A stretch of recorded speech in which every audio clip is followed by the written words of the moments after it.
आप देख रहे हैं न्यूज़ नाउ 24/7 ताज़ा खबरों के लिए हमारे साथ बने रहें। दिल्ली में 5 फरवरी को मतदान होने पर राजौरी गार्डन विधानसभा सीट से बीजेपी उम्मीदवार मनजिंदर सिंह सिरसा का कहना है, आज चुनाव आयोग ने चुनाव की तारीखों का ऐलान कर दिया है। दिल्ली में बीजेपी की डबल इंजन की सरकार बनेगी। देखिए, आज चुनाव आयोग ने तारीख तय कर दी। 5 तारीख को चुनाव होगा, 8 तारीख को रिजल्ट आएगा। 8 तारीख यह भी तय है कि अब अरविंद केजरीवाल जी का दिल्ली से प्रस्थान होगा।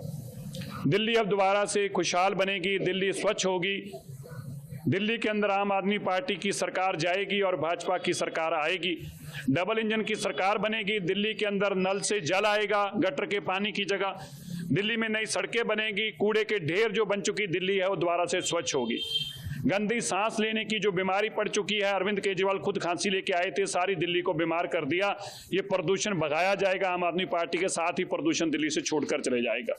एक बात स्पष्ट है, अरविंद केजरीवाल जी 8 तारीख को जाएंगे, तभी दिल्ली खुशहाल होगी। दिल्ली के लोगों ने मन बना लिया है, मोदी जी की डबल इंजन की सरकार बनानी है, अरविंद केजरीवाल जी को भगाना है, कमल खिलाना है, भाजपा की सरकार लानी है और दिल्ली को खुशहाल बनाना है। चुनाव राजीव कुमार ने लगभग 40 मिनट तक अपनी बात रखी, सारे सवालों का जवाब दिया। उन्होंने शुरुआत भी एक शेर के साथ की कि हर सवाल का जवाब देने के लिए आज मैं रूबरू हूँ, ये कहते हुए किस तरह से उन्होंने कहा कि ईवीएम 100% फुल प्रूफ है, हैक नहीं हो सकती और ना ही उसकी डाटा में गलती। मैं मुख्य चुनाव आयोग जी को कहना चाहता हूँ, चीफ इलेक्शन कमीशन साहब को कहना चाहता हूँ, आप जितनी मर्जी सफाइयाँ दे दीजिए, हारने के बाद उन्होंने रोना ही है। आपकी सफाइयाँ किसी काम आने वाली नहीं है। अरविंद केजरीवाल जी रोएंगे, जोर जोर से रोकर सारा ठीकरा ईवीएम के ऊपर और इलेक्शन कमीशन को फोड़ेंगे। तब वो भूल जाएंगे कि 100 करोड़ के शीश महल में रह रहे थे, इसलिए लोगों ने वोट नहीं डाली। तब वो भूल जाएंगे कि 20-20 लाख का एक पर्दा लगाया था, इसलिए दिल्ली के लोगों ने वोट नहीं डाली। तब वो भूल जाएंगे कि 10 लाख की टॉयलेट सीट लगाई थी, इसलिए दिल्ली के लोगों ने वोट नहीं डाली। तब वो भूल जाएंगे कि 100 करोड़ रुपए की बजाय अगर रजौरी गार्डन की बहन बेटियों के लिए बहुमंजिले मकान बनाए होते जैसे मोदी जी ने बना के दिए हैं, तो मेरी रजौरी गार्डन की सारी विधानसभा की झुग्गियों वाली बहन बेटियों को बहुमंजिली मकान मिल जाता। ये भूल जाएंगे और इलेक्शन कमीशन के ऊपर सारा भांडा फोड़ कर जाएंगे।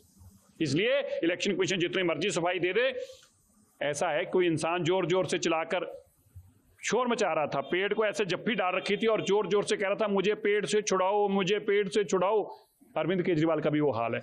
अरे भैया, पेड़ को तूने जप्पी डाल रखी, पेड़ ने तुझे नहीं। बहाने इनके पास तैयार बैठे हैं, जितने मर्जी सफाइयां दे दो, इनके बहाने खत्म होने नहीं है। एक लंचिंग डे के 3 मतदान है दिल्ली के अंदर, उसको लेकर विपक्ष के द्वारा काफी कुछ कहा जा रहा है। आप लोग क्या कहेंगे? वर्किंग डे के राजीव कुमार ने सारी अपनी बात रखी, उन्होंने कहा हैक नहीं हो सकती। 85 साल से बुजुर्ग जो लोग हैं उनके लिए घर पर ही मतदान। अच्छी बात है, घर पर मतदान की सुविधा दी गई है, ये बहुत बड़ी बात है। हैक नहीं हो सकती है, हम सबको पता है, सफाई देने की जरूरत नहीं है। लेकिन जिन्होंने मानना ही नहीं है, जिनका नाचना या आंगन टेढ़ा, वो टेढ़े आंगन वाले क्या करेंगे भैया? उनको तो आंगन टेढ़ा ही दिखने वाला है, इसलिए इन चीज़ों का उन पर असर होने वाला नहीं है।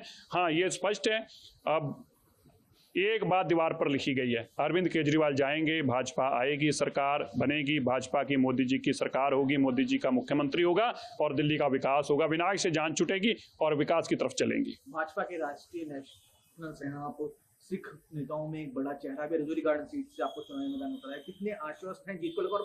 निकटतम प्रतिद्वंदी किसे मान रहे हैं? नहीं, देखिए, कोई हमेशा प्रतिद्वंदी सामने वाला ही होता है, कोई कमजोर नहीं होता, सब बराबर होते हैं। चुनाव होता है और चुनाव कार्यकर्ता लड़ते हैं और पार्टी के लोग लड़ते हैं और इलाके के लोग आशीर्वाद देते हैं। मैं जब यहाँ पे आया हूँ, मुझे इलाके के लोगों ने आशीर्वाद दिया है, यहाँ तक आशीर्वाद दिया है, मुझे परमात्मा की अपार कृपा पे विश्वास है। मैं मंदिर में खड़ा हूँ, मेरे इलाके के मतदाताओं ने ऐसा चमत्कार करके दिखाया कि आम आदमी पार्टी की जमानत जब्त करा दी थी।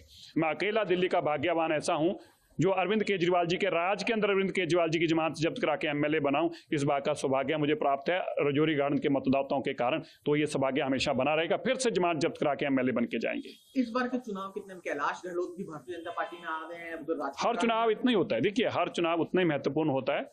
पंचायत से लेके बड़ा चुनाव उतना ही महत्वपूर्ण होता है। भारतीय जनता पार्टी पंचायत के चुनाव उतनी शिद्दत से लड़ती है। हमारा चुनाव देश को आगे ले जाने के लिए होता है, इसलिए छोटा चुनाव भी उतनी अहमियत रखता है, बड़ा चुनाव भी उतनी अहमियत। दूसरी लिस्ट कब तक आएगी? अब ये तो भारतीय जनता पार्टी का सेंट्रल लीडरशिप तय करेगी। एक डीओ कल से उसको लेकर काफी सवाल उठ रहे हैं, जिससे कहा गया कि 3-4 बार आम आदमी पार्टी नेता ऑफिस में। देखिए, ये बात बहुत संगीन है। इलेक्शन कमीशन के ऊपर संज्ञान लेना चाहिए। आम आदमी पार्टी और मुख्यमंत्री का दफ्तर जो है किस तरह इलेक्शन कमीशन के लोगों के ऊपर दबाव बना रहा है वोट काटने के लिए और बनाने के लिए, और रोहिंग्या और बांग्लादेशी घुसपैठियों की वोटें बनाई जा रही हैं, ये बहुत खतरनाक चीज़ है। इसके ऊपर इलेक्शन कमीशन को जरूरी संज्ञान लेना चाहिए। आपको यह वीडियो पसंद आया हो तो इसे लाइक करें, हमारे चैनल को सब्सक्राइब करें।